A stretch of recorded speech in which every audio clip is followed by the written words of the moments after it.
वक्रतुंड महाकाय सूर्यकोटि समप्रभ।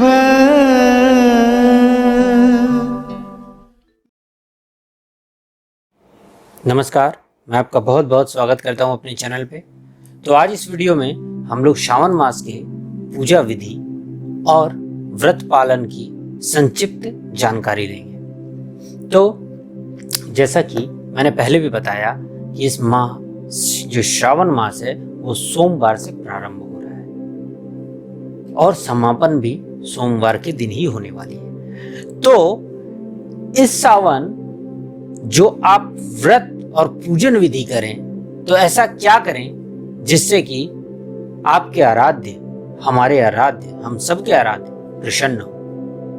तो पहले मैं आपको संक्षिप्त में यह बता दूं कि शिव जी आपकी भावना या शिव जी क्यों, कोई भी देवी देवता जिन्हें आप विशेष रूप से अपना आराध्य मानते हैं वो सबसे पहले आपका मनोभाव देखते हैं। अर्थात आप जो करने जा रहे हैं, जो भी कर्म करने जा रहे हैं उसमें आपके भाव की कितनी पवित्रता है।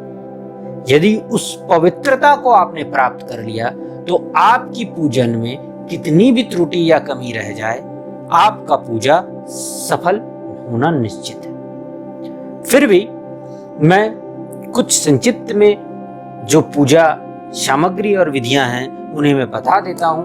आप यथाशक्ति यथासंभव उनसे श्रावण की पूजन का पाठ करें, उससे आपको विशेष सफलता मिलेगी। सबसे पहले यदि आपने अपने घर में शिवलिंग बना रखा है या घर पे शिवलिंग बिठा रखा है, इसके बारे में भी मैं अगली वीडियो में चर्चा करूंगा कि किस तरह के शिवलिंग का होना अच्छा होता है। और आप घर पे ही यदि पूरे श्रावण की पूजा करें, क्योंकि बाहर में कोरोना वायरस का आतंक फैला हुआ है, तो उसकी क्या क्या विधियां होती हैं। लेकिन इसमें मैं वो विधि बता रहा हूं जो आप घर पे भी कर सकते हैं और आसपास के मंदिर में भी जाके उनका पूजन कर सकते हैं। तो प्रत्येक दिन सुबह स्नान आदि से निवृत्त होकर शुद्ध वस्त्र पहन के शुद्ध आसन पर बैठकर यदि आपने घर पर शिवलिंग की स्थापना कर रखी हो तो उन पर कच्चे दूध और शुद्ध जल,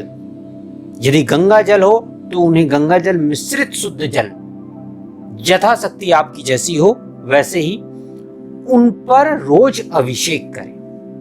जितना संभव हो पाए उतना प्रत्येक दिन अभिषेक करें और उन्हें शुद्ध पीले चंदन का तिलक लगाएं। और उसके बाद कुछ सफेद पुष्प और बेल पत्ते, जो 3 बेल पत्ते एक साथ होते हैं, वो उनके ऊपर अर्पित करें। और बाकी आपके मन में जो भाव है वो उनको सामने रखें।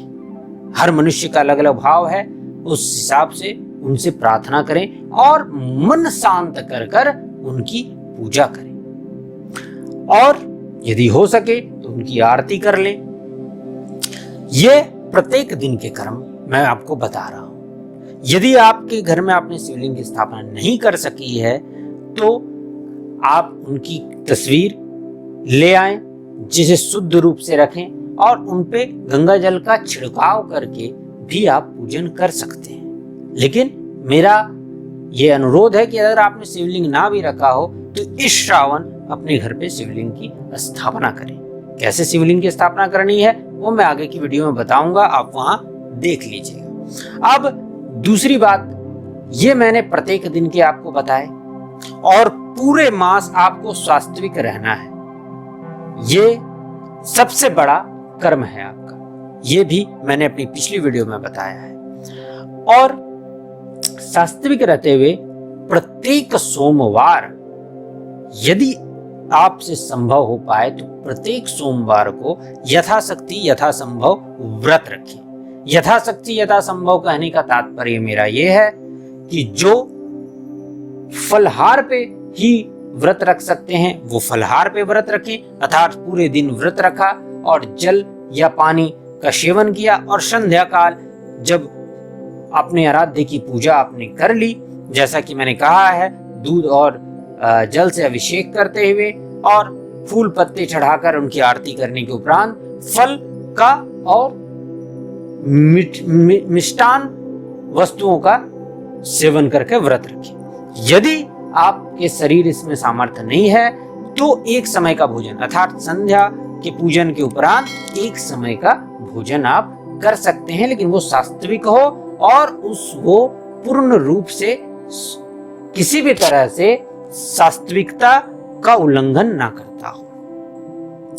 अब यदि कोई ऐसा व्यक्ति है जो चारों सोमवार को व्रत नहीं रख सकता है तो कम से कम वो 2 सोमवार का व्रत अवश्य रखे और 2 सोमवार का व्रत करते हुए पूजन की वही विधि होगी जो दूसरे सोमवार में विधि है।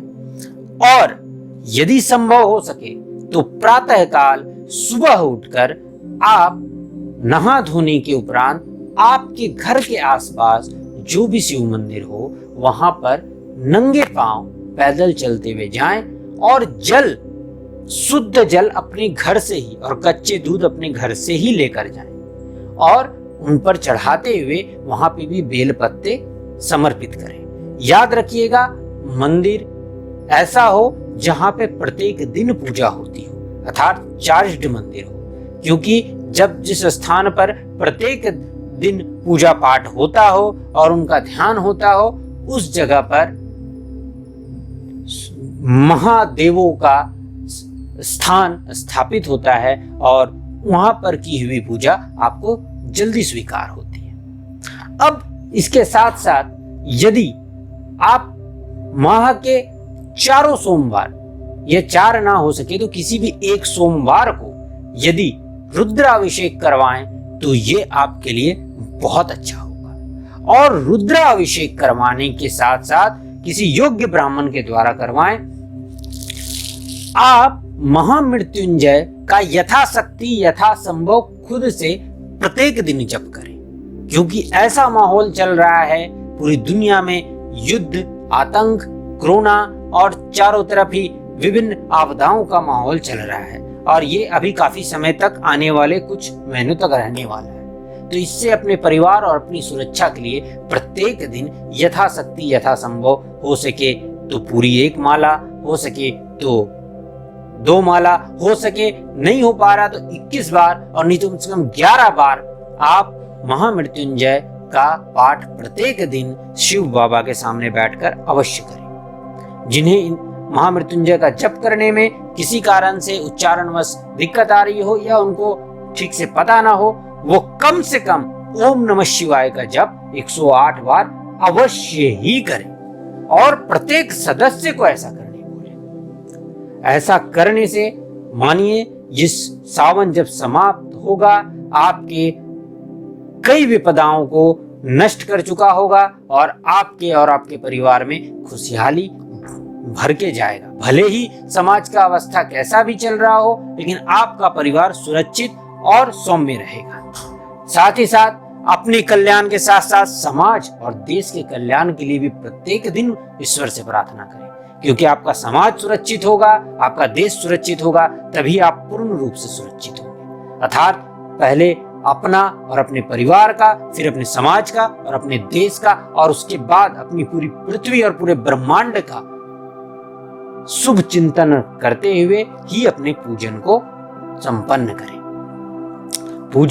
पूजन में बाबा को बेल पत्ते और उन्हें बेल पत्ते के साथ साथ धतूरा का फूल या धतूरा का फल अवश्य अर्पित करें। उन्हें बहुत अच्छा लगता है, हो सके तो थोड़ा भांग भी उन्हें जरूर अर्पित करें। और जिस दिन अभिषेक करवाएं या किसी ब्राह्मण से या खुद भी करें तो कम से कम सोमवार के दिन उनमें गन्ना का रस, मधु इत्यादि पंचामृत, इन चीजों से भी अभिषेक कम से कम एक सोमवार को अवश्य करें। ऐसा करने से आपको बहुत शुभ फल प्राप्त होगा। तब तक के लिए इस वीडियो में इतना ही। आगे की वीडियो में फिर मिलता हूँ। नमस्कार।